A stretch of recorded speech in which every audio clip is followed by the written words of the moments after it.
مرحبا يا رفاق، كيف حالكم؟ لدينا اليوم شيء فريد. طلب مني أحد أصدقائي أن أقوم بكتابة قصة تتحدث عن تعرفه هو وحبيبته على بعضهم البعض. أحداث هذه القصة خيالية ممزوجة بالحقيقة، لذا قررت تقديم هذه الخدمة وخدمات التعليق الصوتي كافة. يمكنني تأليف القصص أو الحصول على قصصكم جاهزة وأسجلها لتفاجئوا أحبتكم بها كهدية مميزة وغير متوقعة أو معهودة. يمكنكم إرسال قصصكم الحقيقية، ويمكن إضافة أحداث من وحي الخيال مع الحفاظ على طبيعة القصة. يمكنك أن تكون من تريد، زعيما للمافيا أو حتى بائعا متجولا، أو أن تكون كما أنت. ويمكنك اختيار النبرة التي تفضلها من هذه أو هذه النبرة وغيرها وبسعر مناسب. وهيا لنبدأ سرد الحكاية. كان يزيد كعادته يقف عند الجامعة مع رفيقيه روبرت ومازن ويتغزلون في الفتيات. وفجأة أتت فتاة تتحدث العربية بتلعثم، وكانت تبدو كأجنبية، بعينين زرقاوين وشعر أشقر. نظر إليها يزيد واستمع لها. قالت الفتاة: أنا أبحث عن كلية الطب، هل يمكنكم مساعدتي؟ أنا لا أعرف أي شيء هنا. نظر إليها الرفاق متأملين. بادر يزيد بالتحدث: ما اسمك آنستي؟ أنا يزيد، أجابت الفتاة، وأنا وعد. نظر إليها يزيد قائلا في نفسه: إنها أجمل فتاة رأيتها في حياتي. ثم بادر الآخران بتعريف نفسيهما: وأنا مازن، وأنا روبرت. نظر إليها يزيد وقال: لا تبدين عربية يا وعد، لكن اسمك عربي. نظرت إليه وعد وقالت: أنا مصرية إيطالية. ثم قالت مرة أخرى: هل يمكنك مساعدتي في الوصول إلى كلية الطب؟ قال يزيد: طبعا طبعا. ثم أوصلها إلى كلية الطب وطلب منها رقمها للتواصل حتى يصبحا صديقين، وإذا احتاجت أي شيء يمكنه مساعدتها. أعطته وعد رقمها ثم ودعته ودخلت قاعة المحاضرات. نظر يزيد إليها وهي تبتعد وقال: يا إلهي، كم هي لطيفة وجميلة. ثم نظر إلى ساعته وفزع: لدي محاضرة الآن، يجب أن أسرع. وبدأ يسير بسرعة حتى وصل إلى قاعة المحاضرات، لكن معلم المادة رفض دخول أي أحد متأخرا. فغضب يزيد وذهب لتناول كوب من القهوة. مرت ساعتان وهو لا يزال جالسا، ثم قرر أن يذهب لتناول الطعام في أحد المطاعم القريبة. وبينما كان يتناول الطعام رأى بعض الشباب ملتفين حول فتاة ويضايقونها. ترك طعامه وذهب ليرى ماذا يحدث، لأنه رغم أنه كان يتغزل بالفتيات دوما فإن له حدود لا يتجاوزها. اقترب يزيد وقال: يا رفاق، دعوا الفتاة وشأنها، لا يجب أن تفعلوا هذا. فقال أحدهم: لا تتدخل وسير في طريقك. نظر يزيد إلى الفتاة ليكتشف أنها وعد، فاشتد غضبه وقال مرة أخرى: يا رفاق، دعوا الفتاة وشأنها. اقترب أحدهم وقال: وإن لم نبتعد. نظر إليه يزيد ثم وجه له لكمة حطمت أنفه. هجم باقي الشباب على يزيد.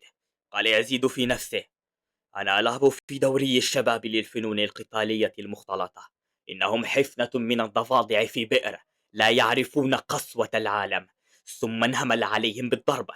بعد ذلك اقترب من وعد ومسح دموعها وقال: لا تخافي.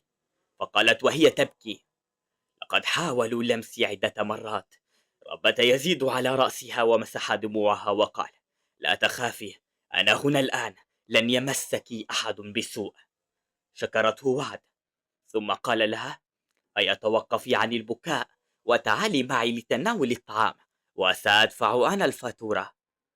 ابتسمت وعد وقالت: كنت هنا في الأساس لأنني سمعت أن هناك مطعما جيدا لذا أتيت لتناول الطعام، ولن أرفض دعوتك لتناول الطعام معا، لكنني سأدفع أنا الفاتورة. أربون شكر على ما فعلته معي. قال يزيد متعجبا: ستدفعين أنت؟ نظرت إليه وعد متسائلة عن سبب دهشته. فقال يزيد وهو يمسك جبهته: هنا في مصر والوطن العربي الرجال هم من يدفعون عادة، وليس النساء. قالت وهد: وما المشكلة في أن تدفع النساء؟ عقد يزيد حاجبيه وقال: ألست أنا الرجل؟ كيف أسمح لفتاة أن تدفع عني الفاتورة؟ ذهبا معا إلى المطعم، ووجد يزيد أن طعامه قد برد، فطلب الطعام من جديد، وبدأ في التحدث والتقرب من بعضهما. قال يزيد: كما تعرفين اسمي يزيد، وأنا أدرس الهندسة المدنية وحواية الفنون القتالية. نظرت إليه وعد بإعجاب وقالت: لهذا كنت تقاتل بشكل جيد. ثم قالت: وأنا وعد، والدتي إيطالية ووالدي مصري، قضيت حياتي كاملة في إيطاليا، لكنني أتيت إلى هنا لدراسة الطب والتعرف على موطن والدي. قال لها يزيد: من الجيد أنك أتيت إلى مصر، فمصر جميلة جدا وستستمتعين هنا. ثم أتى الطعام، فتناولا وجبتيهما.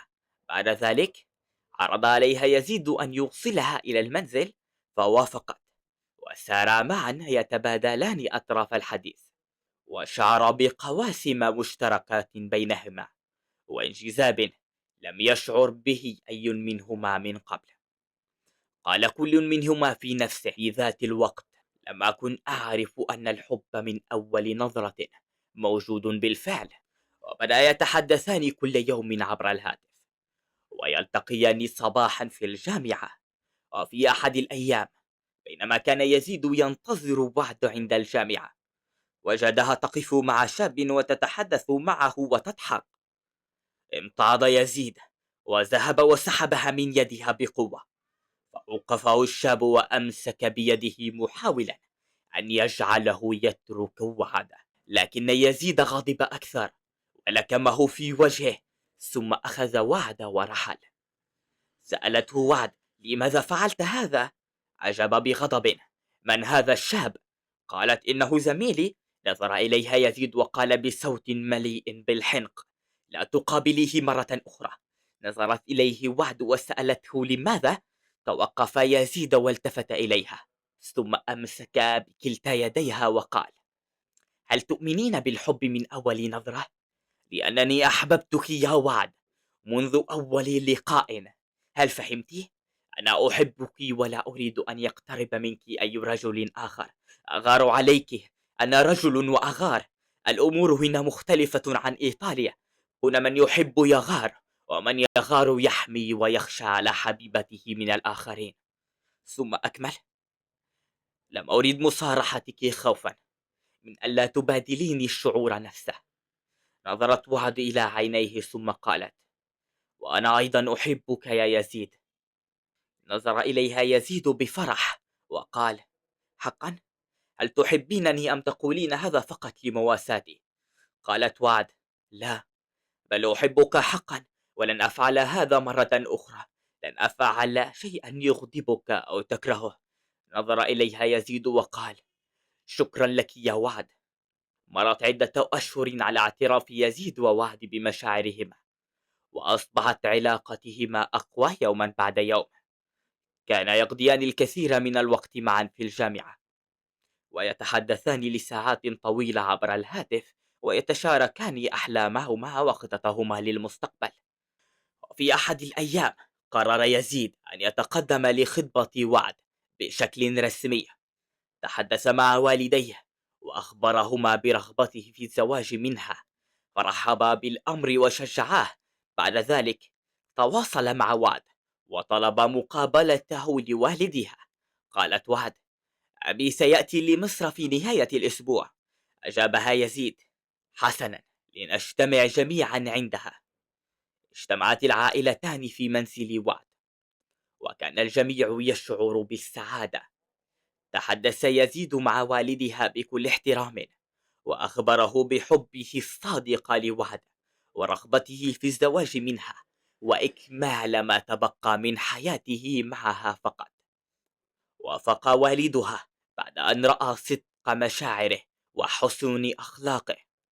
نظر يزيد إلى وعد وقال: هل توافقيني على أن تكوني شريكة حياتي، وأن تنيري دربي، وأن تكوني دليلي في عتمة الليل، وتظلي بجانبي في كدحي وكد النهار؟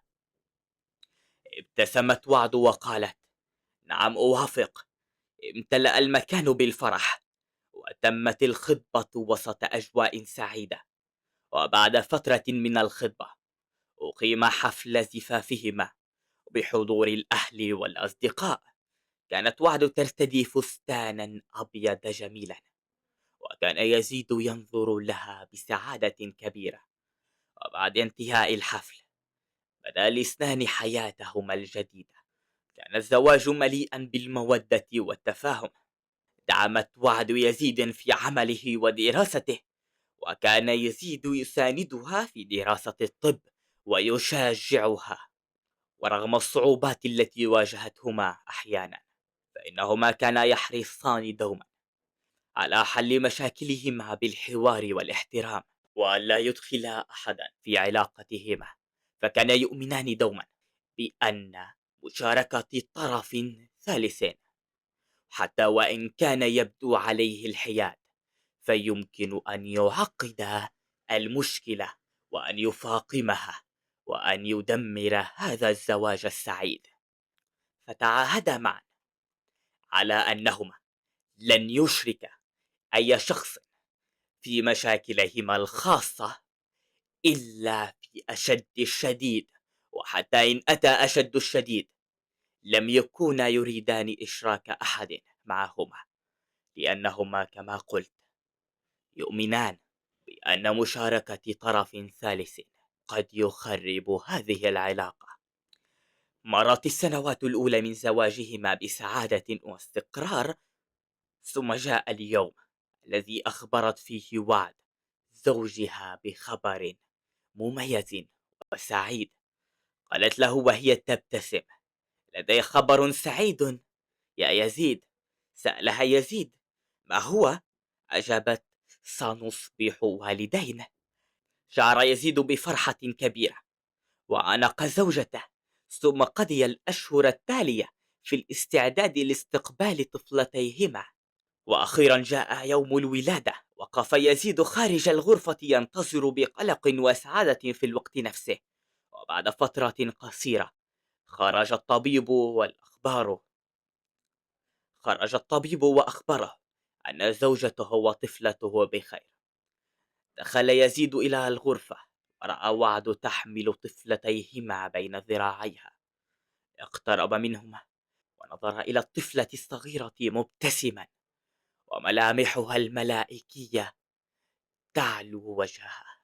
فكانت عيناها تشبه عيني والدتها، زرقاوتان، وشعرها أصفر مثلها أيضا، وكانت رموشها صفراء أيضا، وملامح وجهها هادئة، ووجهها ينعم بالخير، يدل على بداية فصل جديد من حياتهما. قال لطفلته: مرحبا بك يا صغيرتي في هذه العائلة. نظرت إليه وعد وقالت: لقد أصبحنا عائلة حقيقية الآن. أمسك يزيد بيد زوجته وقال: وسأفعل كل ما استطعت لأحافظ على سلام هذه العائلة وأنميها أيضا وأجعلها سعيدة إلى الأبد.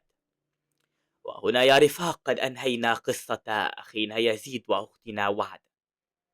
وكما قلت سابقا، يمكنكم أن تطلبوا مني الخدمات التي أقدمها من كتابة القصص، أو حتى من التعليق الصوتي. سأنشر القصة أيضا على نوفال وواتباد. لدي مشاهدات جيدة على نوفال وواتباد، لذا يمكن أن تنتشر القصة.